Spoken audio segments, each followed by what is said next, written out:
Last শুক্রবার ছিল হচ্ছে ছুটির দিন। একই ছুটির দিন তারপর পেয়ে গেছিলাম হচ্ছে একটা এত সুন্দর পার্সেল। তো মনটা স্বাভাবিকভাবেই খুব খুশি হয়ে যায় যখন আমি পার্সেল ওপেন করি। তো চলুন আপনাদের সবার সাথেও শেয়ার করা যাক যে আজকে এই পার্সেলটাতে কী এসেছিল।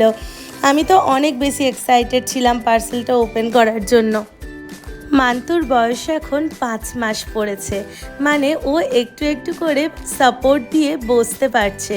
তাই ভাবলাম কেননা একটা প্রপার প্রপ নেওয়া যাক, যাতে করে ও খুব সুন্দরভাবেই ওর সিটিং পজিশনটি পায়। সেই কথা ভেবেই এই সফট চেয়ারটা অর্ডার করা হয়েছে।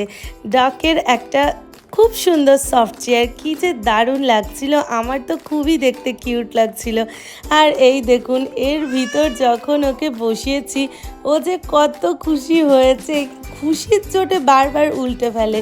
তো যাই হোক, সেই কারণেই পিছন দিকে একটু সাপোর্ট দিয়ে বসানোর চেষ্টা করা হয়েছে। আর ও এইটা পেয়ে অনেক অনেক অনেক খুশি হয়েছে, আর এটাতে আমরা সবাই খুশি হয়ে গেছি। সুন্দর না জিনিসটা? সঠিক সময় সঠিক জিনিস পাওয়ার একটা আনন্দই আলাদা। এই সফট চেয়ারটা আপনাদের কেমন লাগলো আমাকে অবশ্যই কমেন্ট করে জানাবেন।